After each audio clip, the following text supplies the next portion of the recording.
Chris Pomay from the KeyBank Center after tonight's Buffalo Bandits 16-10 win over the Albany Firewolves, and I have a special guest with me, Gary Groob. He's with Stream Punk Entertainment. He's a National Lacrosse League insider, and we're going to talk to him about the game tonight. Hey Gary, what are your thoughts on the Bandits' latest win, 16-10 over Albany here at the KeyBank Center? Aren't they just an incredible team? They're just from top to bottom, just an absolutely juggernaut of a team. It doesn't matter who you're looking for, who you're looking at. If you want tough defense, they've got it. If you want great goaltending, they've got it. You want scoring, they got wave after wave after wave of scoring. Tough to defend against. I want to ask you this, Gary. What makes Matt Vince so special as a goalie, a future Hall of Famer, and at his age, at 41, right now in his career? I think a couple of things. Number one is he's in phenomenal shape. He's in better shape than some of the 20-year-olds in this league. Wow. Number two is he's a reflex goalie and still has all of his reflexes. So he can make that save and make that second save, kick the rebound, and still get the third one. And he can do it time after time after time.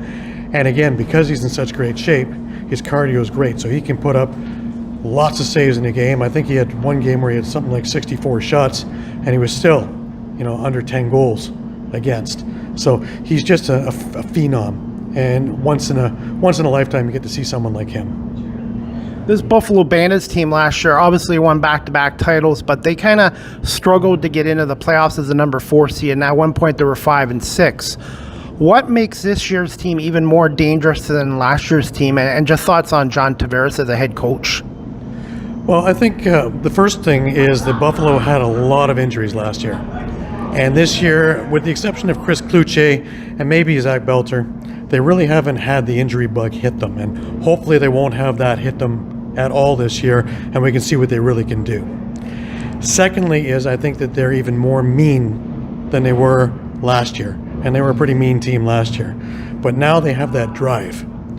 And for Matt Vince to think about this one, and not a lot of people have thought about it, he will be the first player ever to win three-peating with 2 separate teams, Rochester and Buffalo.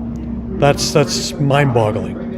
And as for John Tavares, what can you say that hasn't been said about him? He is calm amongst the storm. He is knowledgeable amongst everybody. And he always has that decisive plan and backup plan and plan C in case everything goes sideways. But always, that calm under fire, and that rubs off on his guys, period. And even when they're taking penalties like they took in the third quarter tonight, the first things coming out of their mouth is, we got to be better. We can't take that motion thing. They won by 6, and they're still looking at ways that they need to improve themselves, because down the road, these things are the little things that are going to kill you. And if they're worried about that now with 6-goal wins, can you imagine when they have this and there's something on the line? This is going to be one hell of a team to keep going against, especially in a playoff series. Well, the Bandits now are off until February 14th. They've got 2 games back-to-back against the Rock on the 14th and San Diego on the 15th. That's going to test their depth a little bit. Do you feel John Tavares might give Matt Vince a break out of those 2 games? Maybe in one of the other games. I don't think either of these 2 games, because both Toronto and San Diego are tough. Toronto is healthy now. The last 2 games that Toronto's played, they've won decisively. As we're speaking now, Toronto is winning still over a tough Colorado team. And I think that this is the one that's circled on the calendar because these 2 teams hate each other. I don't mean dislike each other. I mean they hate each other. As seen in the last game that they played, it went down to the last minute. So I don't think that we're going to be seeing Steven Orleman in net for that game. The next game is against San Diego. While San Diego's had a few troubles scoring this year, they still are a team that's loaded with talent, and a team that I think will be in the playoff picture come the end of the year, and I don't think that they can risk that. Somewhere down the line, maybe, when you hit, maybe a Vegas or something like that down the road, maybe that's the time to give Matt some rest.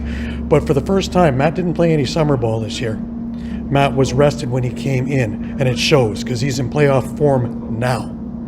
That little bit of rest was huge towards his mental and physical capabilities, and you can see what he can do when he's at 100%. And finally, what makes Josh Byrne and Dane Smith so great? And you've been following this league for many years and many decades. Would you rank them up there as all-time great Bandits as of now? They're all-time great Bandits, for sure. Are they the best Bandits ever? I think they're close. But the one thing that really works with those two, chemistry. These guys do everything together, on, off the floor.